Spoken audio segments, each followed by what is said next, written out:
지난 시간에 이어서 성경에서 가장 짧은 것이 요한 이서 성경이라고 그랬죠. 그래서 굉장히 짧고 유다서보다 더 짧아요. 이렇게 짧고 요한 3서보다 짧습니다. 그런데 수신자가 누구라고 그랬습니까? 어떤 부녀들로 이제 귀결이 됩니다. 어떨 때는 단수를 쓰고 어떨 때는 복수를 써요. 그렇기 때문에 어떤 특정한 어떤 교회, 그 당시 에베소 중심으로 한 그 아시아 지역에 위치하고 있었던 어떤 가정교회 중심으로 형성된 어떤 교회입니다. 그런데 그 충성스러운 여성도의 가정교회 안에서 진행되고 있는 여러 가지 사역들을 보면서 요한이 크게 칭찬하고 있고, 당시에는 건물 중심이 아니라 사람 중심이었기 때문에 교회당, 이렇게 회당 이런 형태로 모이는 게 아니라 가정집 중심으로 모였다 하는 것이죠. 그래서 이제 우리가 사회주의 국가에서 이제 중국이나 이런 베트남이나 이런 데를 가잖아요. 그러면 거기에는요 감시가 있기 때문에 건물을 삼자교회에서 공인받는 교회가 아니고는 교회 건물을 세울 수가 없잖아요. 그래서 하는 것이 가정중심 교회입니다. 그래서 우리로 말하면 이제 구역장들이에요. 그래서 이제 그 구역장이 자기 가정에서 여러 성도들을 초청해서 때로는 10명, 때로는 20명, 30명 이렇게 해서 거기서 사실 기도처가 되어서요 예배당처럼 그것을 사용하는 거예요. 실제 그렇게 하고들 있어요, 지금도. 그러면 이제 예배당을 구태여 이제 지을 필요가 없잖아요. 그렇게 하면 거기에 건축비가 들어갈 필요가 없는 것이고요. 헌금 들어온 걸 가지고도 이제 거기에 들어가는 사람들이 되게 평신도들이에요. 신학을 전문으로 해서 전적으로 그 일에만 종사하는 그러한 목회자가 없기 때문에 헌금으로 들어온 걸 가지고 그 사람들이 목회자에게 양육하는 것이 아니라 그것은 이제 그 전도비 중심으로, 운영비 중심으로 쓰는 것이죠. 그래서 이제 그 목회자가 없다 보니까 세례받는 사람도 적고, 이제 세례를 한번 받으려면 목회자가 순례를 해야 되잖아요. 그리고 이제 목사님 만나기가 귀한 거예요. 중국도 마찬가지예요. 그리고 이제 이 베트남이나 이런 사회주의 국가도 마찬가지입니다. 초대교회 당시에도 이런 감독 또는 그 장로, 즉 여기에 이제 사도와 같은 어떤 장로, 이런 목회자의 숫자가 적다 보니까 결국 평신도 중심으로 모이는 이 지교회가 굉장히 많을 수밖에 없는 거예요. 근데 그 가운데 어떤 교회, 특정 교회인데 그 특정 교회 이름이 나와 있지 않아요. 그렇기 때문에 도대체 여기가 어느 지역에 있는 교회인지, 당시에는 이름을 이제 우리는 이제 성역교회잖아요. 근데 이런 식으로 짓지 않습니다. 지역 이름을 썼어요. 그래서 데살로니가에 있는 교회, 이게 데살로니가 교회 된 거예요. 에베소에 있는 교회, 에베소 교회, 교회가 하나인 거죠. 하나, 지역마다. 그래서 이제 갈라디아 지역에 있는 교회, 갈라디아 교회 이렇게 되는 거예요. 이런 식으로 해서 지역의 이름이 하나씩 땄어요. 교회가 들어가게 된 다음에 이제 뭐 동갈라디아냐, 서갈라디아냐, 뭐 남갈라디아냐, 북갈라디아 이렇게 나눌 수 있겠죠. 지역에 따라 가는 겁니다. 이렇게. 그래서 당시에는 딱 그 지역에 딱 교회가 하나예요. 그러니까 그 근방에 있는 크리스천들 다 그 가정교회 중심으로 모여야 되잖아요.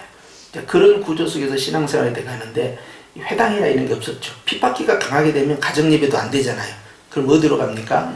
결국 외진거로 가는 거예요.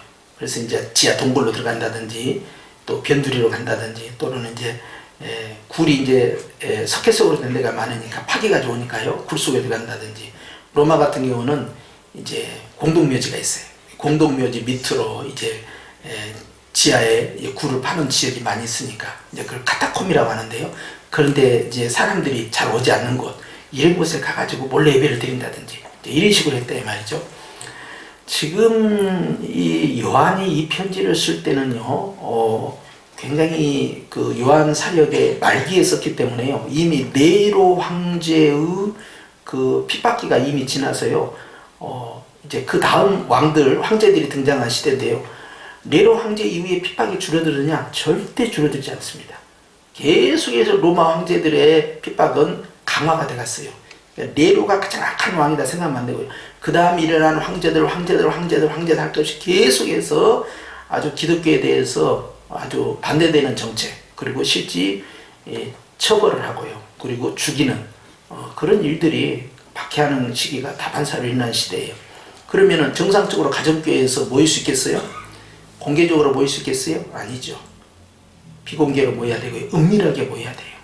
그리고 때로는 여기서 모이다가 다음에는 저쪽에서 모일 수 있고 이런 구조예요. 그러니까 결속력이 얼마나 강하겠습니까? 그러죠? 그런 핍박기에 들어가게 되면요, 내부가 딱 하나가 되는 거예요. 핍박이 없어지면요, 내부 싸움이 시작됩니다. 그런데 핍박기는 내부가 하나로 되는 거예요. 동지적 개념이에요, 동지적.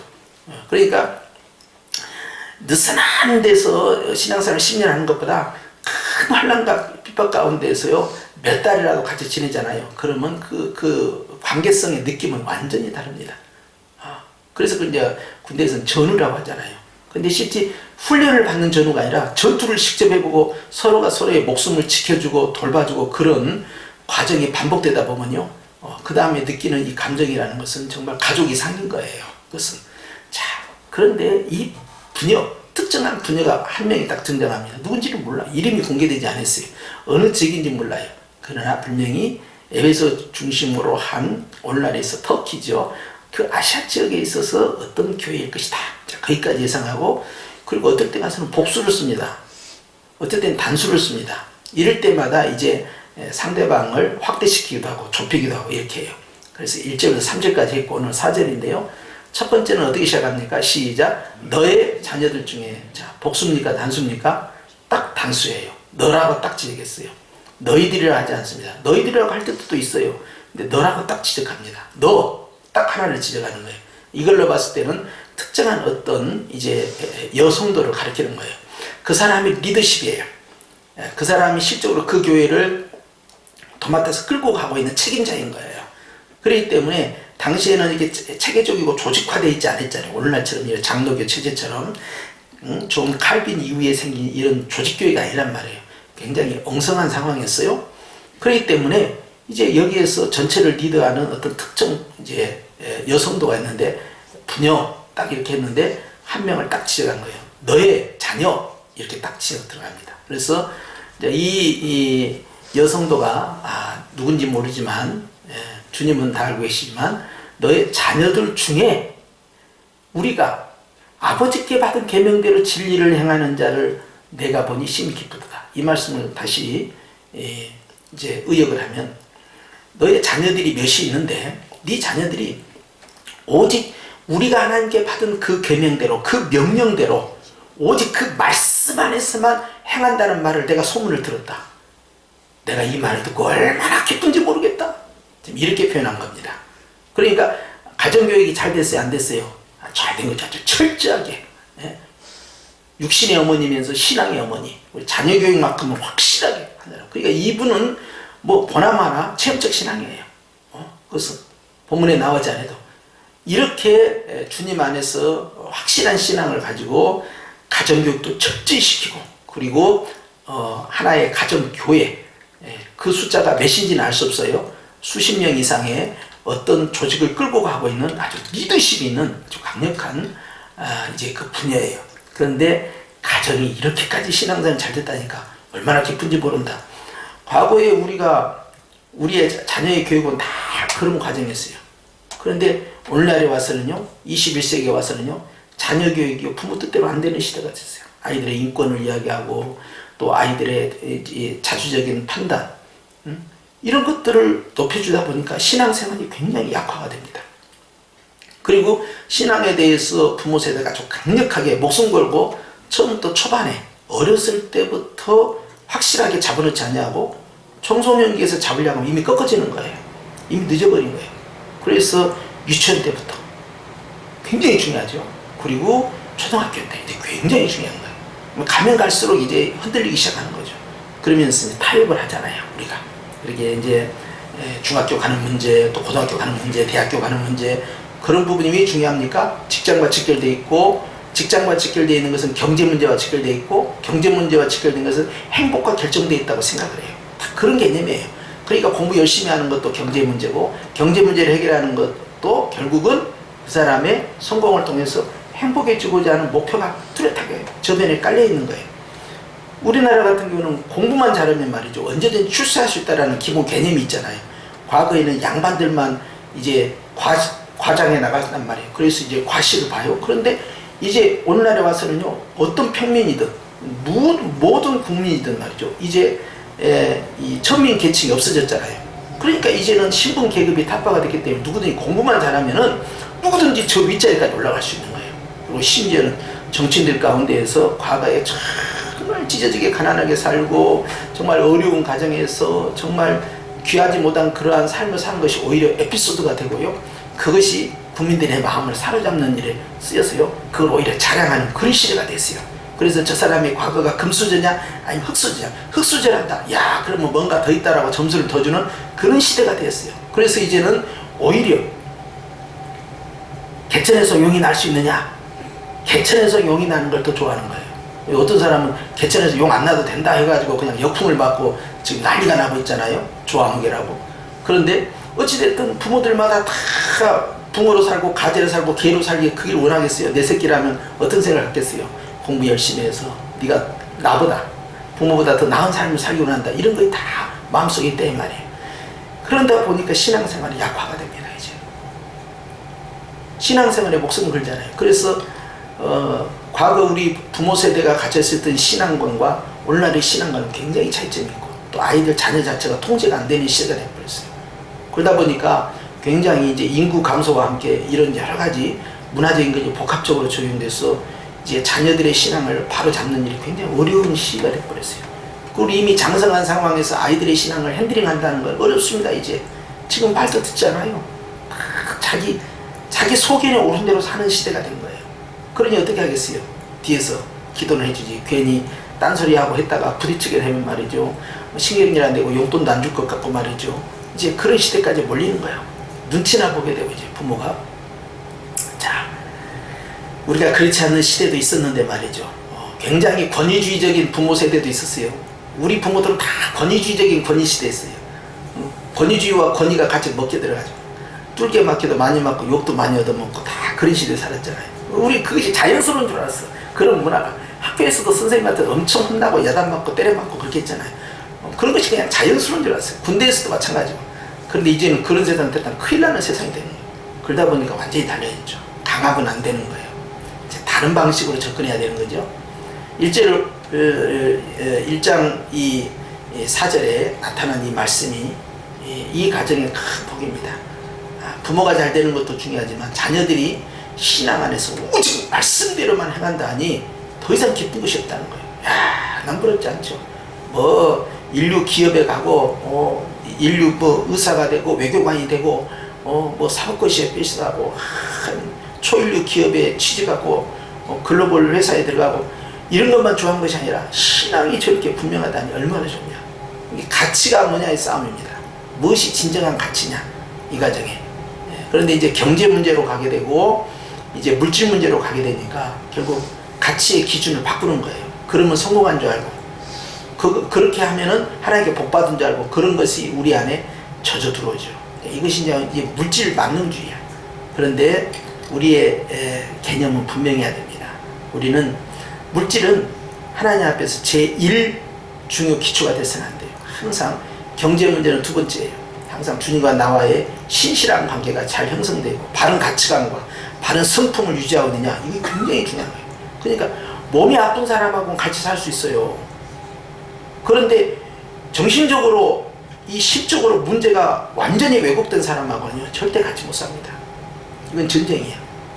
그 사람이 외모가 얼마나 뛰어나든 어떤 학식을 가지고 있든 어떤 직장을 어떤 재산을 소유하고 있든 그것은요 그 다음부터는 불행한 일이죠. 그러니까 내면을 봐야 되는 거예요. 정신 상태가 얼마나 똑바르고 얼마나 건강하냐 하나님 앞에서 얼마나 확실하냐 그것이 핵심이 돼야 돼요. 그런 것에 대해서 다른 사람하고 비교할 필요가 없는 거죠. 굉장히 영적 자부심을 가져야 돼요. 결국 세상에서 줄 수 있는 한계치가 있어요. 한계치. 영적으로 주는 하나님의 그 은혜를 따라올 수가 없습니다. 그렇기 때문에 오늘 이 자녀들을 바라보는 이 어머니 누군지는 모르지만 이 어머니 마음은 어쩌겠어요. 이게 감사하겠죠. 왜 이게 가능할까요? 자기가 그런 삶을 살았으니까. 자녀에게 목숨 걸지 않고 예수님에게 목숨 걸었기 때문에 그런 자녀를 만들어낸 거예요. 그것을 옆에서 다 지켜본 겁니다. 아이들이 어렸을 때부터 우리 엄마는 저런 사람이다. 저렇게 사는 것이 바른가 보나 그렇게 살아온 거예요. 그러니까 다 어머니의 뒷모습을 본 거예요. 그러다 보니까 그 앞에서 가르치는 내용이 먹혀 들어간 겁니다. 얼마만큼 헌신했고 얼마만큼 하나님 앞에서 충성했는가 또 자기 자신이 하나님 앞에서 얼마나 은혜를 받았는가 를 간증을 했겠죠. 그리고 이 어머니가 또 그 위에 어머니나 어떤 다른 대상에 영향을 받을 수 있잖아요. 자, 그런 것이 이 가정에 흐른다 볼 수가 있겠죠.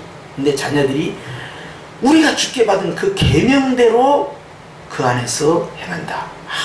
너무나 기쁘다는 거예요. 나는 그런 말을 들었을 때 너무 행복하다. 나이가 많은 요한 100세에 가까운 사도가 자녀들의 젊은 아이들이 신앙생활이 아주 대쪽같이 말이죠. 아주 빵듯하게 자라난다는 그 이야기 들었을 때 얼마나 기뻤겠어요. 희망이지요. 미래를 맡겨놓고 떠날 만하죠. 자, 그런 기쁨입니다.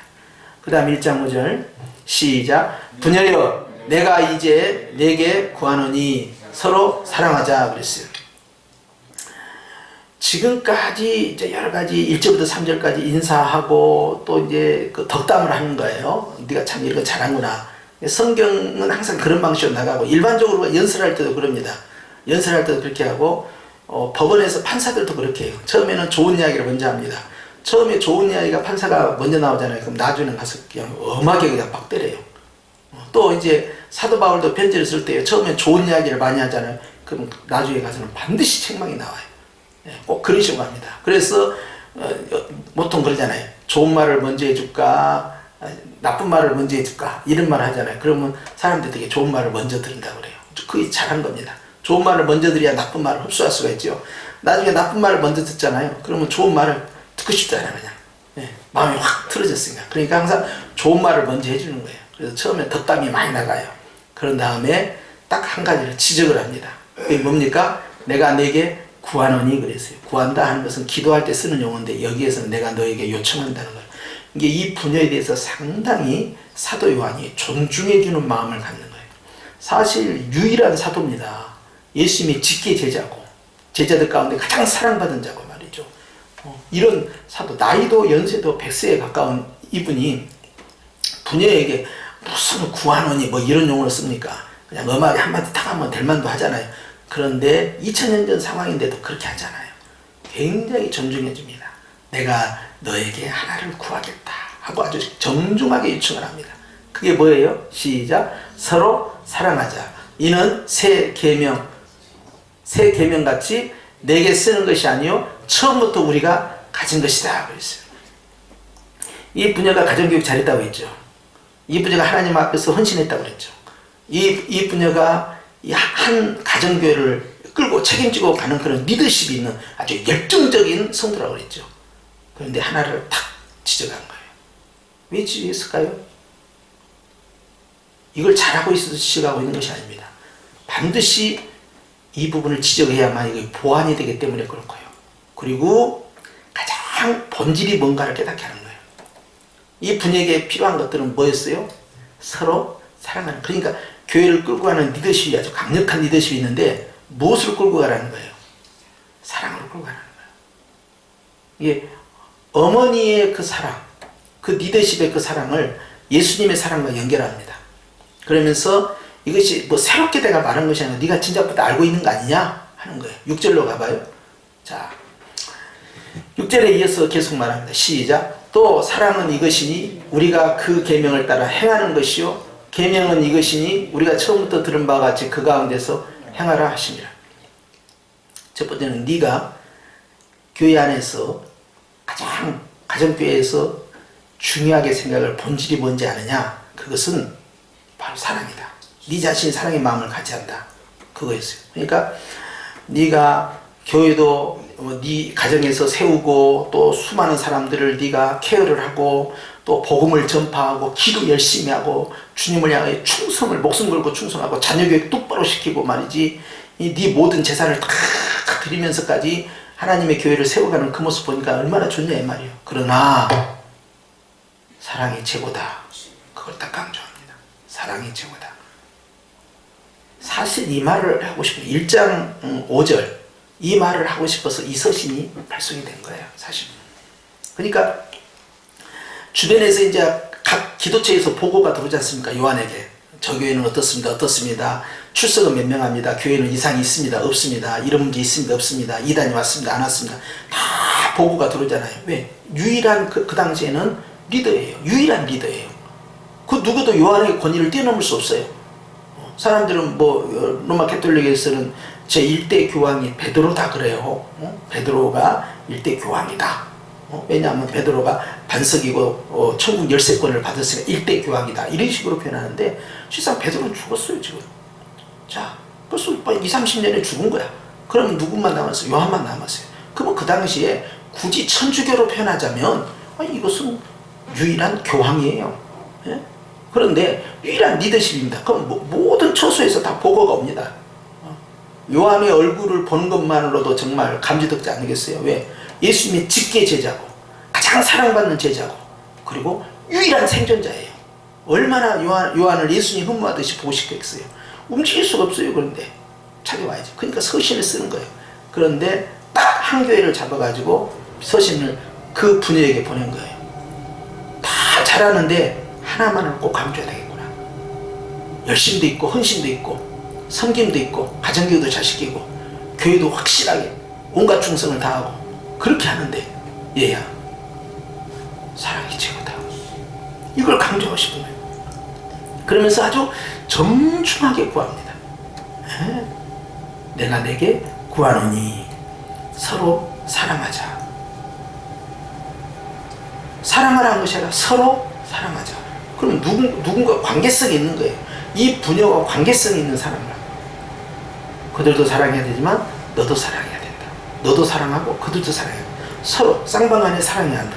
이걸 말하는. 이는 새 계명같이 내게 쓰는 것이 아니라 처음부터 우리가 가진 것이라. 또 사랑은 이것이니. 그 다음에 더 나갑니다. 여기서 6절에서 더 나가게 돼요. 어떻게 합니까? 서로 사랑하자 해놓고요. 자, 이것은 새 계명이라는 걸 다 알잖아요. 요한복음 13장 43절 다 알잖아요. 자, 요한이 이미 요한복음을 이미 기술을 했고 성도들은 다 안단 말이에요. 그 요한복음 내용을. 자, 그런 상황에서 우리가 그 계명을 따라 행하는 것이 아니요 행하는 것이요 계명은 이것이니 우리가 처음부터 들은 바와 같이 그 가운데서 행하라 하시니라. 자, 여기에 강조점 단어가 나오죠. 사랑은 무엇이냐? 이것이니 우리가 그 계명을 따라 행하는 것이다. 행한다는 거에 지금 단어가 나옵니다. 그 다음에 마지막에 가서도 그 가운데서 행하는 것이다. 그 뭐예요? 이 부녀에게 부탁하는 것은 반드시 실천을 해야 된다. 그걸 부탁하는 거예요. 자, 귀로만 듣고 네가 실천해라. 그것을 결과보고를 받겠다는 이야기입니다. 지금. 그 보고를 받겠다. 기다리겠다는 거예요. 네가 굉장한 리더십이 있고 굉장한 전도력이 있고 굉장히 충성하고 네 모든 속에 있는 이 재산을 다 헌신을 하고 성도들 섬기고 말이죠. 그렇게 잘하고 자녀교육도 똑바로 시키고 교회를 아주 든든히 잘했는데 얘야 사랑이 최고다. 자, 어디서 많이 듣던 말 아닙니까? 어디서 들었어요? 요한계시록 2장에서 2장 1절에 주님께서 에베소 교회에 편지할 때 네가 이것도 잘하고 그것도 잘하고 다 잘한다. 무려 8가지를 칭찬을 합니다. 네가 다 잘했다. 굉장히 칭찬을 에베소 교회. 흠잡을 데 없는 교회 같아. 그런데 마지막에 가서 처음에 칭찬했잖아요. 그러니까 바로 책망이 나오는 거예요. 그런데 내가 너에게 한 가지 지적할 것이 있다. 네가 어찌하여 첫사랑을 버렸느냐. 처음 사랑을 같이 한다. 그리고 더 무서운 이야기를 해요. 네가 이 처음 사랑을 회복하지 않으면 내가 촛대로 옮겨버리겠다. 그건 무슨 말이에요? 교회를 폐쇄시키겠다는 거예요. 엄청난 무서운 겁니다. 이건 주님이 이걸 굉장히 심각하게 보고 있다는 거예요. 선택이 아닙니다. 이것은 반드시 지켜야 할 아주 본질 중의 본질이다. 다른 거 다 잘하고 이거 빠져버리면 이거 아무것도 아니라는 거예요. 곱하기 0이 돼버려요. 앞에 아무리 맛있어 곱하기 0 하면 다 0입니다. 그러니까 우리가 고린도전서 13장 1절에도 네가 뭐 방언을 할지라도 네가 뭐 천사의 말을 할지라도 네가 뭐 구제를 할지라도 뭐 네가 뭐 전도를 위해서 네가 네 자신을 불태우고 헌신할지라도 이거 사랑이 없으면 아무것도 아니요. 이게 전부 이게 곱하기예요. 다 땡입니다. 땡. 아무리 앞에가 많아봐야 사랑이 없으면 다 무용지물이 되는 거예요. 그런데 에베소 교회에 요한계시록 2장에서 이 말씀을 하셨는데 이 말씀과 아주 유사한 말씀을 하시는 거예요. 지금 반모섬 사건 아닙니까? 반모섬에서 이미 받았잖아요. 이것을 요한계시록. 그리고 나서 풀려난 다음에 요한 1, 2, 3서가 계속 나가고 있는 거예요. 자, 유배 후에 여전히 사도 요한에게 있어서 가장 중요한 마지막으로 남길 최후의 유언적 목회 메시지는 뭐였느냐? 그것은 처음도 끝도 사랑이었던 거예요. 그런데 이제 지금부터 이제는 제가 이제 그 가공을 해서 이야기를 한 겁니다. 그런데 어느 지역에서 보고가 들어왔는데, 사도 요한님, 아무개 지역에 있는 아무개 교회가 굉장히 건강하고 부흥도 하고 성장하고 전도도 열심히 하고 기도도 열심히 하고 충성하고 구제도 많이 하고 그렇게 하는데, 그 교회의 리더 아무개 여집사가 그렇게 충성을 다하고 가정교육도 잘하고 아주 신앙이라면 끝내주고 예수님이라면 아주 자다가도 벌떡일어나고 이렇게 대단한 사람이 있다고 합니다. 그러냐. 그런데 성도들이 많이 힘들어한다는 보고가 올라왔습니다. 뭐 때문이냐 하니까 좀 무섭대요. 근데 예를 들어서 이런 거예요. 사랑하는 부녀야, 내가 너에게 편지한다. 여기에 지금 5절에 부녀여 이렇게 돼 있잖아요. 근데 원어에 들어가면요, 사랑하는 부녀여 이렇게 돼요. 사랑하는 딸아 이렇게 들어가요. 내가 너에게 하나를 구하겠다, 요청하겠다. 아주 청중하게 서로 사랑해야 한다. 이거 처음부터 네가 알고 있는 것이지. 그런데 6절에 가서 그 사랑을 행해야 된다. 너 알고 있는 그것을 네가 행해야 된다. 그러니까 무슨 목회하라는 거예요? 사랑 목회하라는 거예요. 기도 목회하고 전도 목회하고 말씀 목회하고 성령 목회하고 능력 목회하고 은사 목회하고 성경 목회하고 다 했어요. 누가? 제가 한 사람 그런 사람이야. 제가 그런 삶을 지금까지 살아온 거예요. 원 없이 전도하고 원 없이 선교하고 원 없이 기도하고 원 없이 말씀 목회하고 원 없이 성령 사역하고 원 없이 한 사람이에요. 그런데 어느 날 주님이 저에게 깨달음을 주시더라고요. 교회 부흥하고 싶냐? 예, 부흥하고 싶습니다. 부흥을 목적으로 해서 기도 목회하고 말씀 목회, 제자 훈련, 선교 훈련, 전도 훈련, 성령 사역 이런 거 해서 되는 게 아니라는 거예요. 사람들은 그런 것을 하면 능력받고 은사받고 권능받고 말씀에 이 은사가 임하고 그렇게 하면 막 교회가 막 폭발적으로 부흥되고 이렇게 착각하는데 다 속고 있는 거예요. 근데 왜 부흥하는가? 프로그램이 아닙니다. 지혜와 재능도 아닙니다. 그 사람이 스펙도 아니에요. 아무 상관없어. 그 사람이 초대형 교회 출신, 부목사 출신이 아니냐, 그것도 아무 상관이 없어. 그게 아무 상관이 없어. 어디서 결정되느냐? 그때 주님이 깨달음을 주시더라고요. 부흥하고 싶으냐? 예, 사랑 목회해라.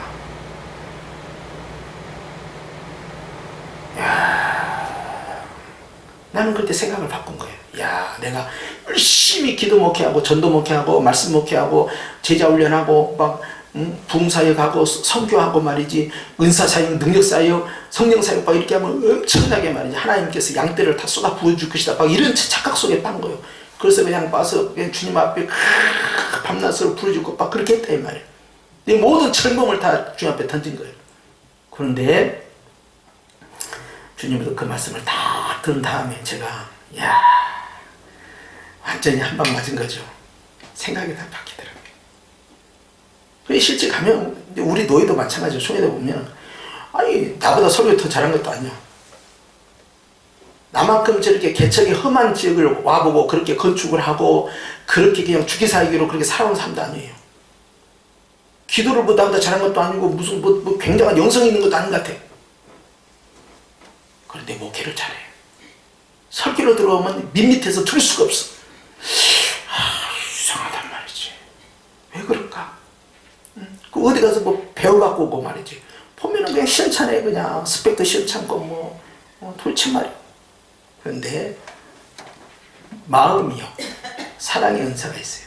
성도들이 알아요. 그걸 성도들이 아니까. 목자가 양을 사랑하고 양이 목자를 사랑하니 교회가 안 되겠어요? 능력 부족해도 괜찮아요. 능력 부족하면 부흥사 부르면 되는 거야. 말씀 부족하면 한번 사경에 한번 되면 되는 거야. 프로그램 부족하면 부목사 하나 쓰면 되는 거야. 그렇죠? 내가 부족한 걸 다른 사람으로 메꾸면 되는 거예요. 그런데 사랑은 뭘로 할 거예요? 누가 메꿔줄 수가 없는 거예요. 그건 강사가 와서 메꿔주겠습니까? 부교육자가 그걸 메꿔주겠습니까? 그걸 누가 메꾸겠습니까? 전투적인 교회 같으면요, 사랑 목회는 안 되죠. 그것을 훈련 중심으로 해가지고요, 사람을 제자 훈련시켜가지고 파송해야 되기 때문에 아주 강력한 리더십이 필요합니다. 사관학교처럼. 그런데 일반 목양지는 어떻게 해야 되겠습니까? 그렇게 했다면 다 뒤집어지는 거죠. 아니, 방위도 안 나왔는데 특전사에 보내가고 해병대 훈련시키면 되겠습니까? 다 뒤집어지는 것이죠. 예? 우리 권사님들 올라가서 그냥 밧줄 타고 10m 위까지 올라가도 낙하산 뛰어내리는 것처럼 확 뛰어내고 그런 거 할 수 있어요? 물속에 들어가고 그냥 헤엄쳐가고 그냥 보트에서 올리면 확 올라오고 할 수 있어요? 못하죠. 안 되는 거예요. 그건 할 사람이 있다는 거예요. 그런 사람을 양육하는 신학교, 그런 사람을 양육하는 훈련된 그런 것만 집중하는 특화가 된 교회가 있어요. 그건 그 교회 사명이야. 기도만 밤낮 365일 교회를 돌리는 그런 수천 명 모이는 교회가 저쪽 위쪽에 있어요. 거기는 그냥 죽으는 사람의 기도야. 그냥 기도. 또 어디도 가도 그냥 몇만 오면 그 교회도 그냥 맨날 예수 빛밭 살면서 그냥 기도해 가고 아주 그냥 하나님 일이 직장보다 더 우선이야. 직장 하다가도 뭔 교회 뭔 일이 있었다 그러면 무조건 그냥 조퇴하고 오든지 말이지, 그냥 결근하고 오든지 휴가하고 오든지 이렇게 해야 돼. 자, 그런 교회는 그런 교회로 특성화가 돼 있어요. 특화가 돼 있다. 일반 교회는 어떤 것입니까? 이 사랑의 은사는요, 가장 큰 은사라 이게. 그러니까 이게 흉내가 안 되는 거예요.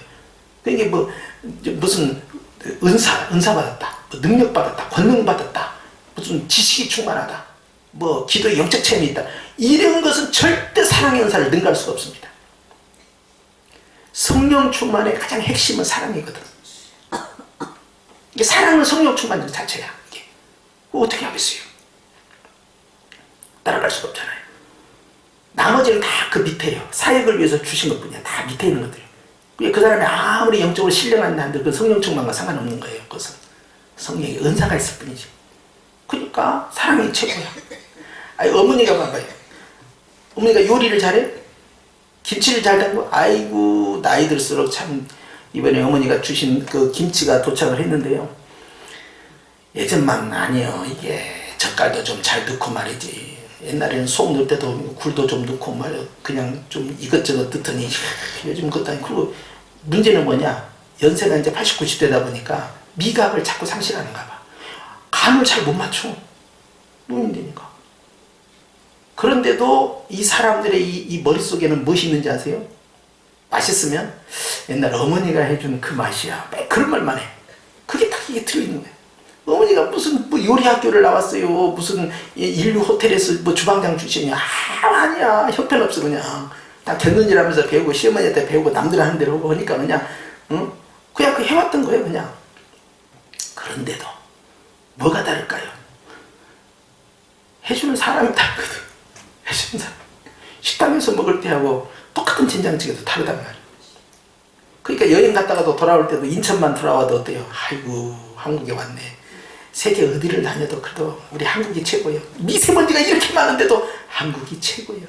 괜히 편하네. 그리고 집에 딱 와. 집에 가고 옷 다 먹고 그냥 잠옷바람으로 있어도 말이지. 집이 최고예요. 또 그래 집이. 전세 살든 월세 살든 말이에요. 집이 최고라는 거예요. 그냥. 그렇게 살잖아요. 그렇죠? 평안하잖아요.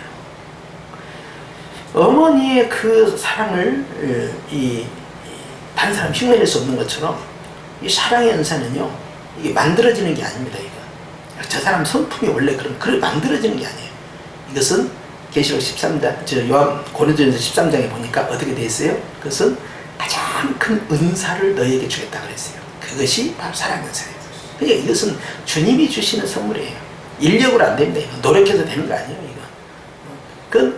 저 갈보린 산에 가서 예수님의 그 뜨거운 사랑을 경험한 자만이 그 사랑을 그대로 상관에 정의한 거예요. 그 손양원 목사님이에요. 자, 이 부녀는 칭찬할 것이 10가지 100가지야. 근데 하나가 딱 부족해요. 서로 사랑해야 된다. 그리고 너 반드시 그것을 행해야 된다. 이걸 딱 지적하는 거예요. 이거 부족한 거죠. 딱 하나.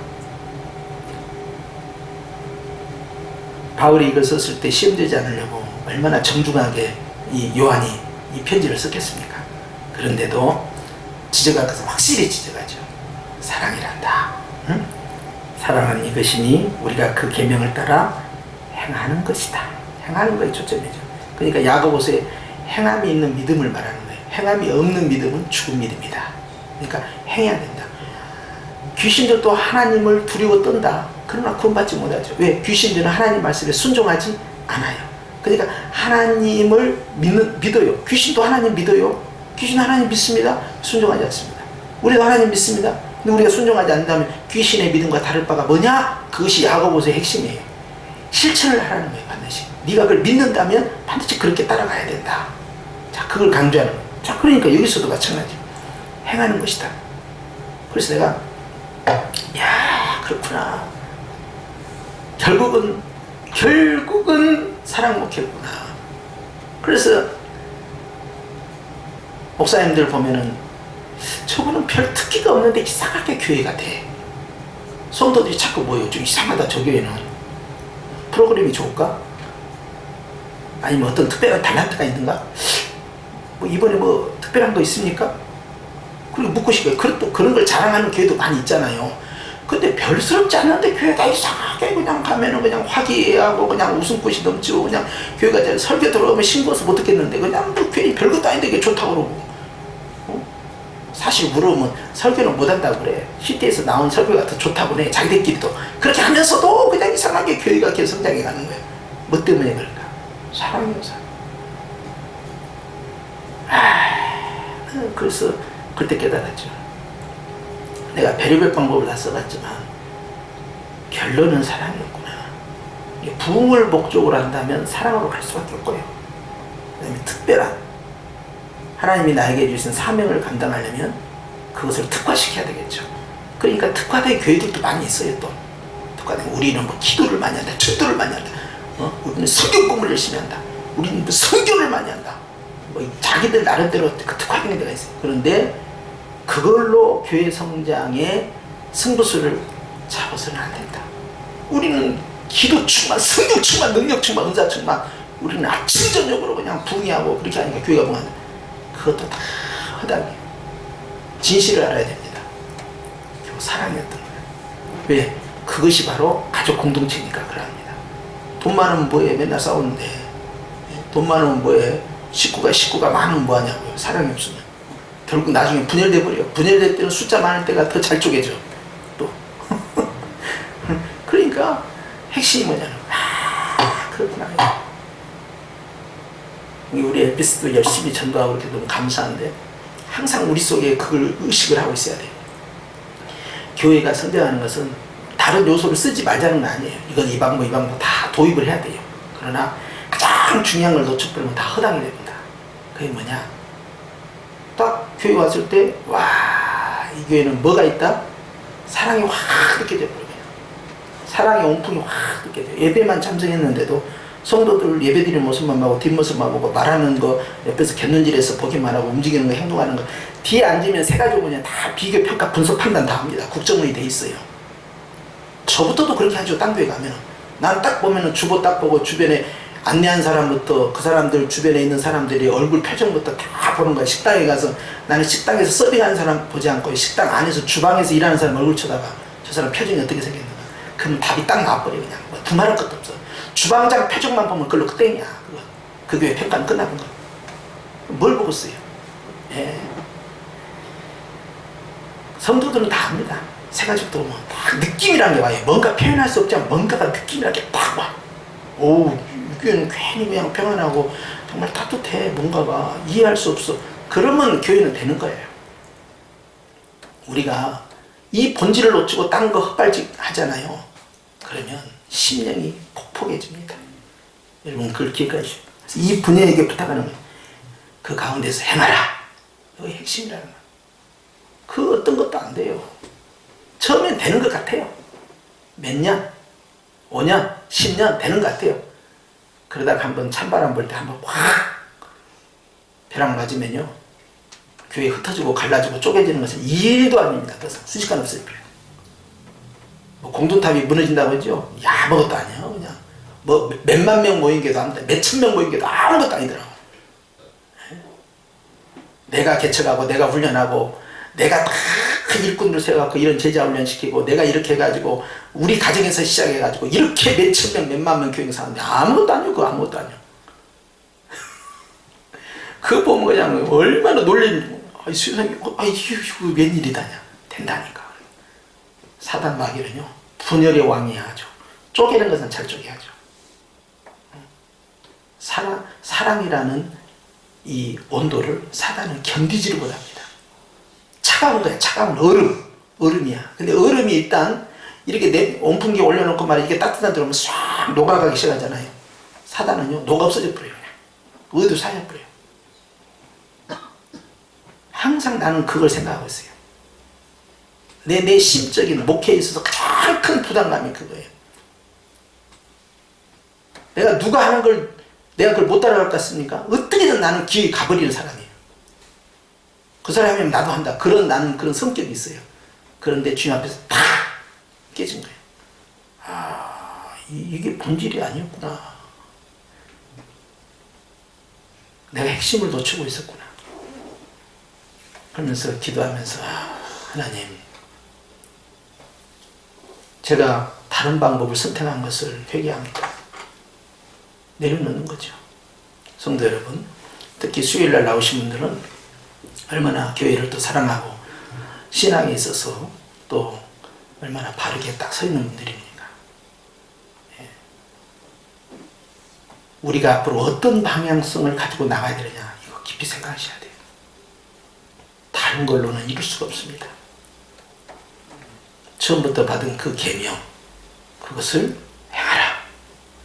그러면 된다. 이것이 핵심이에요. 요한은 이것을 바라고 싶은 거예요. 이 가정교회. 바로 그 가정교회가 우리의 가정교회가 되기를 축원합니다. 그래서 가정에서도 그래요. 가정에서도. 집에 자녀들이 있고 자손들이 있잖아요. 추상 같은 결단력도 필요하고 추진력도 필요하고 또 능력 있는 이런 경제력도 필요하고 다 좋죠. 그러나 사랑이 최고다. 부한 자의 다투는 소리보다 말이죠. 가난한 자의 웃음꽃이 더 좋은 법이에요. 내가 항상 그걸 생각해요. 무엇이 행복할까? 생각해요. 주님이 행복하고 내가 행복할 일이 뭘까? 사랑이라는 거. 그래서 일의 능률, 일의 성과, 막 여기에다 초점을 맞추니까 사람이요. 이걸 꼭 놓치더라니까요. 왜냐면 그 목표를 향해서 가야 되니까 막 밀어붙여야 되니까 그냥. 대를 위해서 소가 좀 희생할 수도 있고 그냥 막 밀어 빨빨 가. 뭐 빌려놔 막 가자 이렇게 했는데 주님의 일을 하다가 주님이 안 계셔. 그러니까 나중에 후회밖에 없더라. 마찬가지예요. 제 마음도 항상 이런 마음입니다. 그러니까 나는 가장 교회의 본질이 뭘까를, 그리고 강하고 길게 가는 방법이 뭘까 생각하는 거예요. 제가 여기 와서 여러분들이 안 해본 여러 가지 프로그램을 도입해서 내가 하고 있잖아요. 사실 그것도 본질이 아닙니다. 본질은 사랑이었던 거예요. 거기에서 모든 것이 결정나고 결판되는 거예요. 이걸 기억하시고 저와 여러분이 승리하시길 축원합니다. 우리 함께 기도하십시다.